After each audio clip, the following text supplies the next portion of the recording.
A few moments later.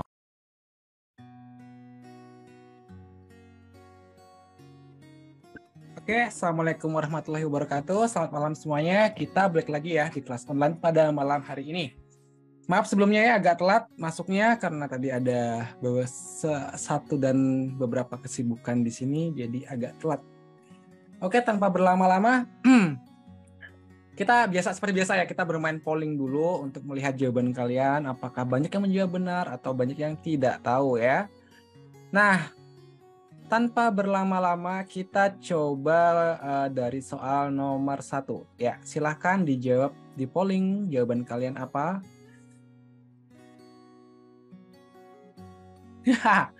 Wah, langsung ada yang pilih pilihan terakhir. Rupanya nggak apa-apa. Oke, udah nggak ada yang mau jawab lagi. Lumayan 8 orang jawab sudah ya. Sip, banyak yang menjawab benar ya. Jadi jawabannya yang dadu ya. Betul sekali. Bagaimana kita mendapatkan jawaban dadu? Jadi kan kita tinggal kalikan aja nih ya. 7 dikali 12. Kita akan punya 14, 1, 84 ya. Kita tinggal cari 84 nih habis dibagi berapa. Habis dibagi berapa gitu aja. Dan dari opsi kalian boleh coba-coba ya. Itu jawabannya nanti adalah 10 udah nggak mungkin. 13 ya coba aja ya. Tidak bisa. 15 apalagi nggak bisa ya. 25 juga nggak mungkin. Nggak bisa kan. Jadi jawabannya jelas 21. Coba aja 21 dikali 4 kan 84. Jadi jawabannya benar yang D ya. Sip. Lanjut soal nomor 2 sekarang. Silahkan kalian coba dulu. Pilih jawabannya yang kalian dapatkan ya. Wes, mantap.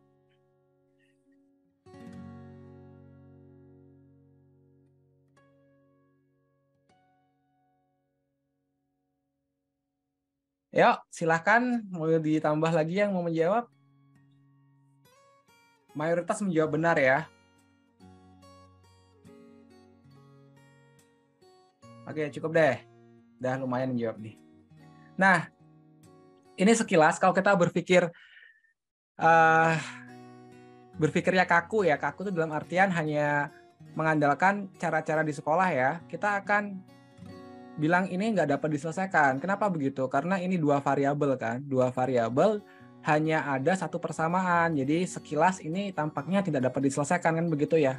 Karena kebiasaan kita kalau menjawab soal dua variabel kalau di sekolah itu pasti dieliminasi, dapat X dapat Y baru kita masukkan kan begitu ya.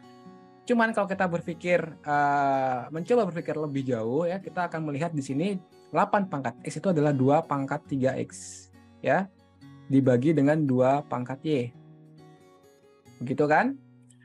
Oke, berarti ini kalau kita eksponen ya, kalau ini sama angka di sini, itu kalau dibagi berarti pangkatnya kan dikurang. Nah, begitu ya, berarti ini 3-2Y sama dengan 12 kan? Jadi jawabannya jelas 2 pangkat 12. Jadi jawabannya yang A. Oke. Next, ada pertanyaannya. Kalau ada pertanyaan silakan langsung kalian tanyakan di chat atau ngomong langsung bisa ya. Berikutnya guys, soal nomor 3. Dipilih dulu jawabannya.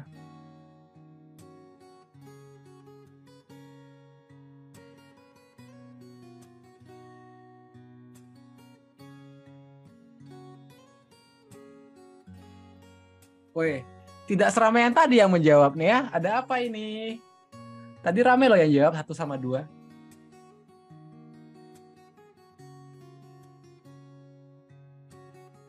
Gimana? Berapa nilai dari R per P? Nah, tunggu deh.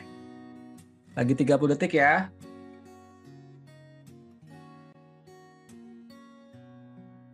Tadi 1 sama 2 banyak banget yang jawab.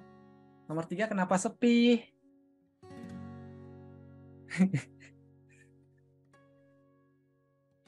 5, 4, 3, 2, 1, 0. Ya, udah waktu habis. Cuman 3 orang yang menjawab nih. Berarti soalnya sulit ya. Oke, kita mulai mencoba menjawab ya. Titik P, R dilewati oleh garis Y sama dengan X plus B, di mana B konstan. Oke, berarti kalau titik P, R dilewati oleh garis Y sama dengan X plus B, itu artinya ya kita bisa tinggal mensubstitusikan P dan R-nya ke persamaan garis ya, karena dia melewati kan. Jadi NR ini Y-nya ya, P itu X-nya, berarti kita punya R sama dengan P ditambah B. Kemudian titik 2P, 5R dilewati oleh garis dengan persamaan ini ya. Ya berarti sama aja, 2P, 5R dilewati oleh garis Y sama dengan 2X plus B. Itu artinya Y-nya 5R ya, Y-nya 5R, P-nya 2X ya, ini 2X, X-nya ganti dengan 2P, berarti jadi 4P kan, 4P plus B. Kan begitu ya. Sampai sini ada masalah, silakan kalau ada yang bermasalah, ini tinggal mensubstitusikan aja ya. Kemudian ini kita eliminasi aja, biar B-nya habis. R kurangi 5R berarti min 4R, P dikurangi 4P berarti min 3P, B-nya habis ya, B kurang B kan 0. Tanyakan apa nih, R per P, ya udah pindahin aja P-nya ke ruas kiri, jadi bagi deh, R per P ini min 3, min 4-nya pindah ke ruas kanan jadinya min 4, ya bagi min 4 maksudnya ya. Ingat, masih banyak tak lihat ada beberapa spesies anak SMA yang kalau mindahin ini minnya jadi plus loh ya. Kalau dia pindahnya kali bagi itu minnya tetap loh. Kalau dia pindahnya karena tambah kurang baru min jadi plus kalau pindah ya. Jadi jawabannya adalah 3/4. Tadi ada 3 orang menjawab B semua, berarti benar ya. Jawabannya yang babi B. Silakan, ada pertanyaan nomor 3. Tidak ada? Tinggal main substitusi, eliminasi, and then dapat jawabannya ya. Nomor 4 sekarang. Yuk, kita polling lagi guys. Nomor 4. Yang bisa jawab ini berarti logiknya bagus ya. Nomor 4 ini.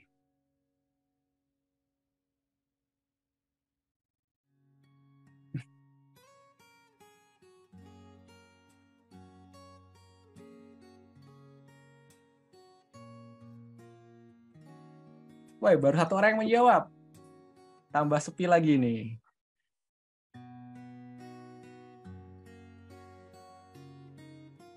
Ya, tunggu lagi 30 detik ya. Kalau nggak ada yang jawab lagi, kita bahas.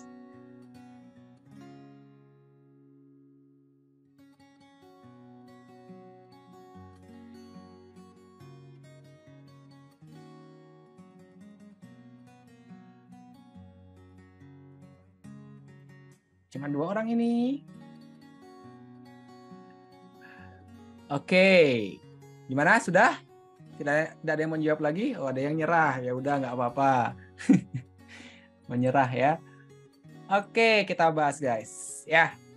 Jadi di sini mempunyai jari-jari R senti gitu ya. Sehingga MN ini udah jelas panjangnya 2R kan ya. Berarti MN itu 2R. Kita buat dulu MN sama dengan 2R. Sementara itu panjang tali busur PQ 3/4 dari panjang diameter MN. Berarti PQ itu sama dengan 3/4 MN kan gitu ya.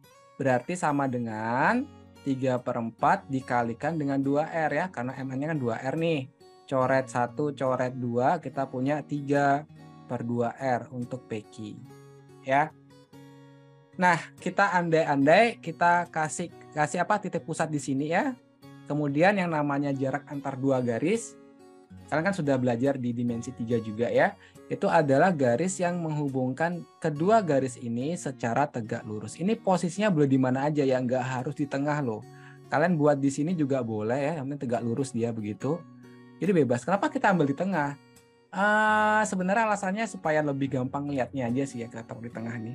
Nah, kita mau mencari si ini nih, panjangnya kasih nama apa ya? A deh namanya ya. A. Nah, kita mau mencari A ini berapa panjangnya kan begitu. Nah, sekarang kalau kita perhatikan ya, ini kalau kita tarik garis ke sini, ya, ini kan sama dengan jari-jari, ya enggak? ingat ya, lingkaran itu kan jari-jari itu nggak melulu ini aja atau ini aja kan. Ini pun juga jari-jari kan. Ya kan, yang penting menghubungkan antara titik pusat lingkaran dengan sisi lingkaran ya. Jadi itu termasuk jari-jari kan. Nah, kita sekarang mau mencari ini apa namanya? Kita kasih nama B aja di sini ya. Nah, B. Berarti B itu kan sama dengan setengah PQ. Ya kan? B itu setengah PQ. B itu segini ya. Kita kasih ini deh biar jelas. Nah, B itu setengah PQ. Berarti sama dengan setengah dikali 3/2R. Sama dengan 3/4R. Ya. Lalu dengan mudah sekarang kita bisa menggunakan Pitagoras dong. Ya. Berarti menurut Pitagoras R kuadrat ya, ini R kuadrat sama dengan A kuadrat ditambah B kuadrat, atau A kuadrat sama dengan R kuadrat dikurangi B kuadrat ya, dikurang begitu. Berarti R kuadrat dikurangi B-nya ini ya, dikuadratkan 3/4 R kuadrat. Berarti A kuadrat sama dengan, ini 9/16 ya. 9/16, ini 16/16, berarti 16 kurangi 9, 7. 7/16 R kuadrat. Sehingga A sama dengan akar dari 7/16 R kuadrat. Atau akar 7/4 R ya. Tadi ada yang jawab A, bagus, jawabannya benar yang A. Gimana, ada pertanyaan? Pak. Gimana, John? Tadi saya kira ini, Pak. Jari-jari lingkaran yang MN dikurang jari-jari lingkaran yang kipe, Pak. Loh, gitu itu ya? kamu mencari selisihnya doang berarti, bukan mencari jaraknya dong kamu. Selisihnya kan jadi jarak antara MN sama Loh, enggak dong, selisihnya berarti kan yang kamu kurangin kamu dapat ini sama ini aja kalau gitu. Apa gunanya 2 ini kalau dijumlah? Kan itu selisihnya berarti kan? Ya enggak? Kan jaraknya yang ini, bukan yang ini kan. Itu kan selisihnya itu namanya. Bukan, Pak, yang ini maksudnya kan titik tengah MN kalau ditarik ke bawah kan itu jadi jari-jari. Oke, begini maksudnya. Oke, terus? Nah, kalau yang kipe juga ditarik ke garis ke titik yang itu juga jadi Oke, terus? Kok juga jari-jari enggak dong? Ini jari-jari lingkaran yang kecil. Oh, nggak bisa. Kan itu bukan lingkaran. Sekarang kita tanya deh. Misal kita punya lingkaran seperti ini. Kita ambil segmen ini. Apakah ini jadi lingkaran juga nih? Kan enggak. Kan jadi seperti ini. Oval. Oh, jadi oval ya? Iya. Ya nggak apa-apa. Tapi itu ya itu cuma pola pikir yang salah aja sih. Ya ini jadi oval kan. Gitu ya. Ada lagi yang mau bertanya, silahkan.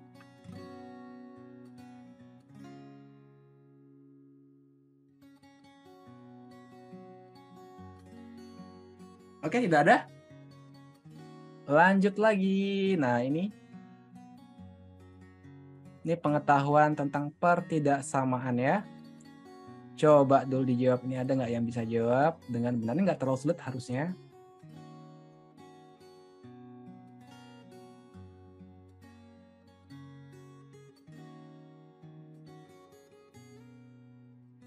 Ini apa? Potong ya? Ya, nggak apa-apa deh. Ayo. Ini sudah pasti kalau difaktorkan X plus 3 ya. Berarti akarnya X sama dengan min 3. Ya kan? X sama dengan min 3.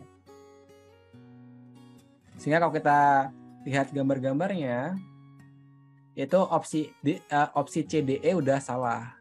Ya kan? Karena ini 3, ini juga 3. Padahal tipot sumbu X-nya itu haruslah min 3. Jadi kalau begitu cuma 3 orang menjawab ya, dan semua jawab B. Kita buktikan apakah B jawabannya. Jadi yang possible jawabannya itu adalah antara A atau B ya. Karena ini persamaan garisnya juga sama, berarti kita nggak perlu lagi ngecek, berarti sudah sama persamaan garis. Tinggal mana yang diarsir kan begitu. Nah di sini kita gunakan daerah apa ya? Daerah yang kotor aja langsung, nggak apa-apa deh. Cuma 2 garis aja kan. Nah kita coba opsi A ya. Ini kurang dari sama dengan ya. Kita coba 0 ya, titik 0,0 kita coba. Nah, kalau kita masukkan 0,0 di sini, 0 tambah 0, 0 tambah 9 ya 9 ya. Ini kan Y-nya juga 0 ya, karena kita coba dengan 0,0 kan begitu. Nah, jadi pernyataannya menjadi apakah 0 kurang dari sama dengan 9. Gitu loh. Ya. Karena kita masukkan 0,0 nih. Y-nya 0, X-nya juga 0. Berarti kan nanti hasilnya seperti ini ya. Apakah 0 kurang dari sama dengan 9? Bener kan? Kalau bener kita arsir tuh. Yang bagian 0-nya. 0 kan di luar kurva ya. Berarti kita arsir yang di luar kurva karena itu benar. Jadi lagi sekali kita gunakan daerah kotor ya. Nah, ini untuk yang kurvanya. A masih bisa, B juga masih bisa ya, karena yang diarsir di luar kurva. Nah, berarti penentunya adalah yang garis ini. Sama caranya masukkan juga 0,0 di sini. Ya, kalau ini hasilnya ini. Kalau ini kita masukkan 0,0, ya kita masukkan 0,0, maka bunyinya adalah 0 kurang dari sama dengan 6. Ya kan, karena 0 ini 0, 0. Apakah 0 kurang dari sama dengan 6? Ya, betul. Berarti yang kita arsir adalah yang di 0 ini ya. Di 0 ini berarti arahnya di bawahnya garis kan. Di bawahnya garis. Berarti kita arsir yang di bawahnya garis ini. Berarti arsirannya kira-kira seperti ini. Di bawahnya garis. Nah, maka jawaban yang tepat adalah yang paling banyak kena garis. Berarti yang di sini ya. Yang di sini. Jadi jawabannya ya betul yang B. Ada pertanyaan guys untuk soal ini? Tinggal arsir aja ya. Terserah kalian mau pakai darah bersih apa darah kotor, terserah kalian. Yang Pak, pasti kenapa Pak harus ya. sama dengan 0? Kenapa? Oh, kenapa pakai 0,0 itu bebas. Kamu pakai titik berapa aja boleh ya. Asal titik yang dipakai itu jangan yang dilalui oleh garis atau kurvanya. Misal pas kita ngecek si garisnya, kita pakai titik 0,2. Ini nggak boleh. Bukan ya nggak boleh ya. Nggak boleh karena ini dilewati oleh garis ya. Jadi kita ambil titik yang berada di luar garis atau kurva. Dalam hal ini paling mudah adalah 0,0. Lain ceritanya kalau kita mempunyai kurva yang seperti ini, maka jangan gunakan 0,0. Pakailah min 1,0 kayak atau 1,0 kayak yang di luar kurvanya. Gitu ya. Jadi gunakan titik uji yang di luar kurva atau garisnya. Gitu. Ada lagi yang mau bertanya silahkan. Mau pakai 10,0 silahkan, nggak ada yang larang. Cuman kita mengambil angka yang semudah mungkin untuk kita uji ke pertidaksamaan ini ya. Oke, aman?